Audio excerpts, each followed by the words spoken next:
The morning sun filtered through the tall windows of Riverside Bakery, casting golden streams across the worn wooden tables. Theodore Walsh sat in his usual corner spot, reviewing property documents on his tablet while nursing his second cup of coffee. At 42, he had built Walsh Investments from nothing into one of the most respected firms in the region. His morning routine rarely varied, and he preferred it that way. Predictability meant control, and control meant success. The soft chime above the door announced a new arrival. Theodore glanced up briefly, a habit formed from years of observing people and situations. A woman in her early 30s entered with a young girl clutching her hand. The child, perhaps 7 years old, wore a backpack decorated with butterflies, and her eyes darted around the warm bakery with barely contained wonder. The woman, however, moved with careful deliberation, her shoulders squared, despite the exhaustion evident in her features. Nina Morrison approached the counter with measured steps, her daughter Lily staying close beside her. She wore a cotton jacket that had seen better seasons, though it was clean and neatly pressed. Her dark hair was pulled back in a practical ponytail, and her hands, Theodore noticed, trembled slightly as she reached the display case. "Good morning," greeted Robert, the bakery owner, his weathered face creasing into a friendly smile. "What can I get for you today?"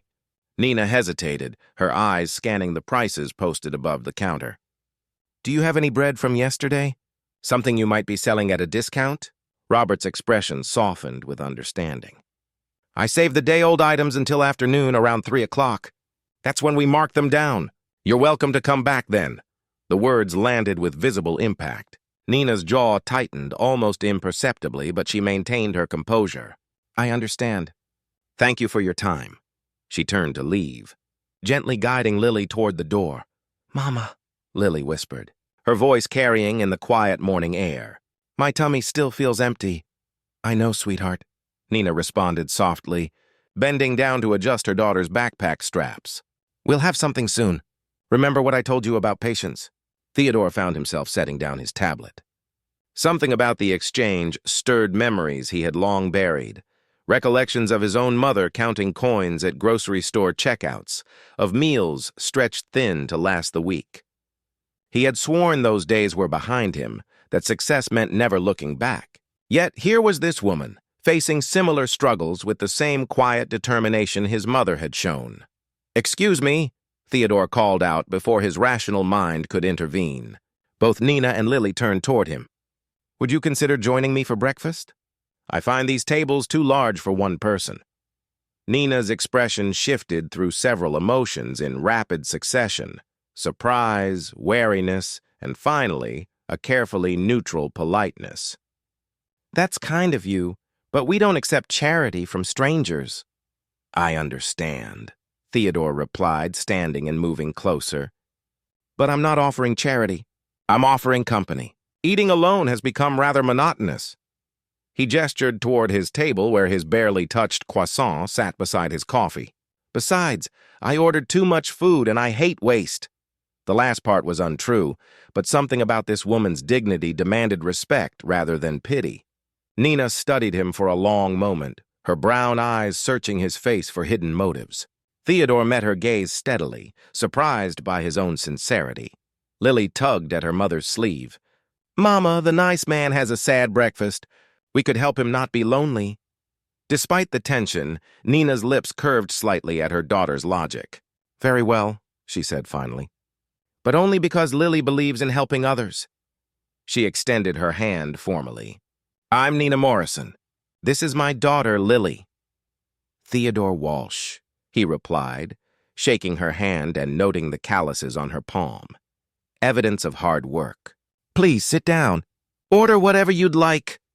They settled at his table, Lily practically bouncing in her chair with excitement. When Robert came over, Lily requested pancakes with strawberries after an encouraging nod from her mother. Nina ordered only toast and tea, despite Theodore's suggestion that she try the bakery's famous omelets. As they waited for the food, Theodore found himself genuinely curious about their story. "Have you lived in Riverside long?" "About 2 months," Nina answered, her fingers wrapping around the warm teacup Robert had brought. We moved here from Meadowbrook after I lost my position at a dental office. They merged with a larger practice and eliminated several positions. That must have been difficult. Challenges are part of life, she said evenly, though her eyes betrayed the weight of those challenges. I'm currently working at the grocery store on First Avenue during the day and cleaning offices 3 evenings a week. It's temporary until I find something more stable. Theodore watched as Lily pulled a small notebook from her backpack and began drawing with a stubby pencil. What are you creating there? A garden, Lily answered, her tongue poking out slightly in concentration. With flowers that never stop blooming. Mama says we can't have a real garden in our apartment, but I can draw one. Your daughter is quite the artist, Theodore observed. Pride flickered across Nina's face. She gets that from my father. He was a talented painter, though he never had the opportunity to pursue it professionally. He worked construction his whole life to support us. Did he teach you to draw as well? He taught me to see beauty in difficult circumstances, Nina said quietly. To find reasons to keep moving forward even when the path seems impossible. The food arrived, and Theodore watched as Lily's eyes widened at the generous stack of pancakes. Nina cut them into careful pieces while her own toast sat untouched, and Theodore realized she was making sure her daughter ate first. The gesture struck him deeply. Nina, he said, causing her to look up. I own an investment firm downtown. We're looking for someone to manage our client relations department. Someone organized, professional, and capable of handling pressure. He pulled a business card from his wallet. Would you be interested in interviewing for the position? Her expression closed immediately.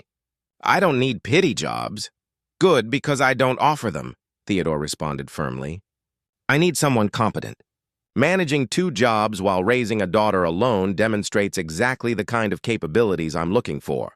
The interview would be legitimate, and you'd be hired based on merit. Nothing else.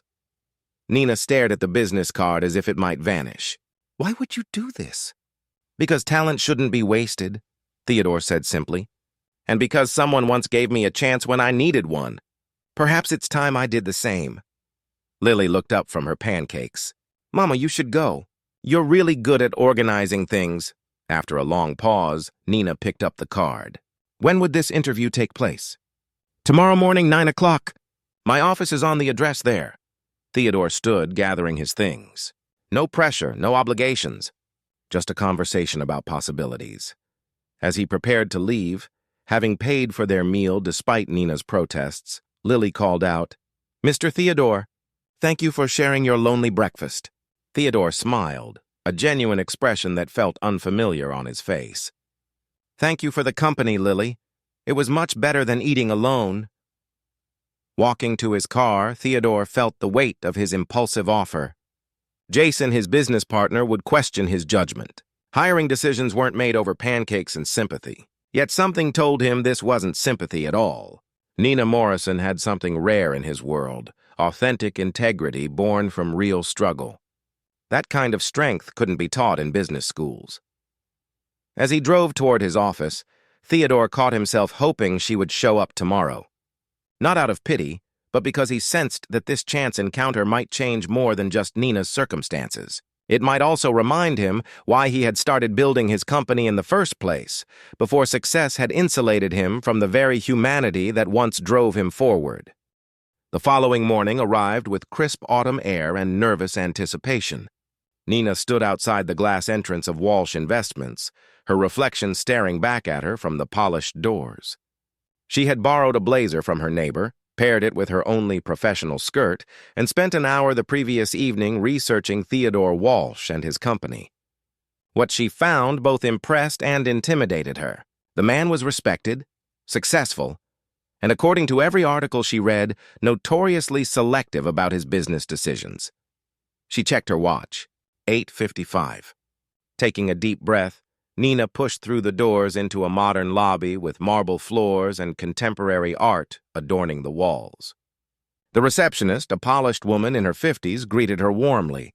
You must be Nina Morrison. Mr. Walsh is expecting you. Take the elevator to the 4th floor. Theodore's office occupied a corner space with floor-to-ceiling windows overlooking the city. He stood as she entered, and Nina noticed he looked different from yesterday. More formal in his tailored suit, yet his eyes held the same genuine interest she had glimpsed at the bakery. "Good morning, Nina. Thank you for coming." He gestured to a comfortable chair across from his desk. "I appreciate punctuality." "I believe in respecting other people's time," she replied, settling into the chair and placing a folder on her lap. "I brought my resume and references, though I suspect you've already looked into my background." A slight smile crossed Theodore's face. "You're perceptive." "I did verify your employment history." "Your former supervisor at the dental practice spoke highly of your organizational skills and ability to handle difficult patients with grace." For the next 40 minutes, they discussed her experience, her approach to client relations, and her understanding of investment services. Nina answered each question honestly, neither overselling her abilities nor downplaying her accomplishments. When Theodore asked about gaps in her employment, she spoke frankly about Lily's birth and her decision to prioritize motherhood during those early years. "Single parenting requires sacrifice," she said simply, "but it also teaches resourcefulness. I learned to solve problems creatively and manage multiple priorities simultaneously." Theodore leaned back in his chair, studying her thoughtfully. "The position I'm offering involves managing relationships with our investment clients. They can be demanding, sometimes unreasonable. You'd need to balance their expectations with company policy while maintaining professionalism under pressure." "I've worked in customer service for years," Nina responded. "I understand that behind every difficult interaction is usually someone feeling unheard or worried about something important to them. If I can identify what they truly need, I can usually find a solution." Something in her words resonated with Theodore. He had built his company on understanding what clients truly wanted beyond their stated requests. This woman seemed to possess that same intuitive understanding. "When could you start?" he asked. Nina's eyes widened slightly. "You're offering me the position?" "I am. The salary is $60,000 annually with full benefits, including health insurance for you and Lily, 2 weeks paid vacation and opportunities for advancement based on performance." The figure was more than Nina had earned at her previous job, more than she had dared hope for. Her throat tightened with emotion, but she maintained her composure. "I would need to give my current employers proper notice. 2 weeks for the grocery store, though I can leave the cleaning position with less notice." "That's acceptable. We'll start you 3 weeks from today. That gives you time to transition and arrange care for Lily after school." Theodore stood, extending his hand. "Welcome to Walsh Investments, Nina." Her handshake was firm, her gratitude evident but not effusive. "Thank you, Theodore. I won't disappoint you." As she turned to leave, Theodore added, "One more thing. There's a company policy about professional development. If you're interested, we offer tuition assistance for employees pursuing additional education." Nina paused at the door, her hand on the frame. "Why are you doing all this?" "Because I believe people deserve chances to prove their worth," he answered honestly. "And because I have a feeling you're going to exceed every expectation." 3 weeks later, Nina arrived for her first official day. The client relations department occupied a suite of offices on the 3rd floor, and she quickly discovered that Theodore hadn't exaggerated about the demanding nature of the work. Within her first week, she handled a crisis involving a client whose portfolio had taken an unexpected dip, mediated a dispute between 2 department heads, and reorganized the entire filing system to improve efficiency. By her 2nd month, she had implemented a new client communication protocol that reduced complaints by 40%. Theodore watched her transformation of the department with quiet satisfaction. During their weekly meetings, he found himself looking forward to her insights, which often challenged his assumptions in productive ways. "The Henderson account is concerned about the commercial property investment," Nina reported during one such meeting. "But I don't think it's actually about the numbers. Mrs. Henderson mentioned 3 times that this investment represents her late husband's legacy.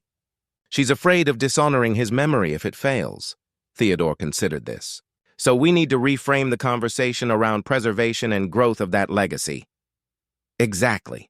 I suggested we schedule a meeting where you personally explain the long-term strategy and how it aligns with her husband's original vision." She agreed immediately. These were the kinds of insights Theodore valued. Nina didn't just manage clients. She understood them. More than that, she brought a warmth to the office that had been missing. Employees started lingering in the break room again, sharing stories and laughter. The atmosphere shifted from purely professional to genuinely collaborative. One evening, as most staff had left for the day, Theodore found Nina still at her desk, reviewing files. Lily sat in the corner, quietly drawing in her notebook. "You should head home," Theodore said from the doorway. "It's past 7. Nina looked up, startled. "I'm just finishing the quarterly report for the board meeting. I want to make sure everything is perfect. It already is. I reviewed your draft this afternoon." He stepped into the office, nodding at Lily. "Hello there. What are you working on?" Lily held up her notebook, revealing an elaborate drawing of a building with gardens on every floor. "It's a tower that grows food for people who don't have enough. Mama told me about community gardens, so I made one that reaches the clouds." Theodore crouched down to examine the drawing more closely. "This is remarkable, Lily. You've even included irrigation systems on each level." "Mama helped me with that part. She's smart about making things work." "She certainly is," Theodore agreed, glancing at Nina, who had begun packing her belongings. "Have you two had dinner?" "We'll grab something on the way home," Nina answered, helping Lily gather her art supplies. "There's a restaurant 2 blocks from here. They make excellent pasta, and I happen to have a reservation I can't use. Would you join me? Consider it a working dinner. We can discuss your ideas for the upcoming client appreciation event." Nina hesitated, the same wariness from their first meeting flickering across her face. But Lily's hopeful expression and her own rumbling stomach made the decision easier. "All right, but I insist on discussing actual work topics. The restaurant, a cozy Italian place with checkered tablecloths and candles in wine bottles, felt worlds away from corporate offices. Lily charmed the waiter with questions about how pasta was made, while Theodore and Nina did discuss the client event, though the conversation gradually shifted to more personal territories. "You mentioned your father was a painter," Theodore said as they shared a tiramisu for dessert. "Do you have any of his work?" Sadness touched Nina's features. "I have one piece, a landscape he painted of the farm where he grew up. Everything else was sold after he passed away to cover medical bills." She paused, then added, "He had a stroke when Lily was 3. I spent 2 years caring for him while working and raising her. Those were the hardest years of my life, but also meaningful. He got to know his granddaughter, and she adored him." "That's when Lily's father left?" Theodore asked gently. Nina nodded. "He said he couldn't handle the pressure, the responsibility. He disappeared one morning, and I've never heard from him since. No support, no contact, nothing." Her voice remained steady, but Theodore saw the old pain there. "I was angry for a long time. But eventually I realized that some people simply aren't capable of standing firm when life gets difficult. And Lily deserves better than someone who would abandon her." "She has better," Theodore said quietly. "She has you." Their eyes met across the table, and something unspoken passed between them. An understanding, perhaps, or a recognition of shared resilience. Both had faced losses and betrayals, yet both had chosen to keep building rather than surrendering to bitterness. Lily, oblivious to the adult undercurrents, announced she was full and sleepy. They left the restaurant with Theodore insisting on driving them home despite Nina's protests. As they pulled up to a modest apartment building in a working-class neighborhood, Lily called out from the back seat.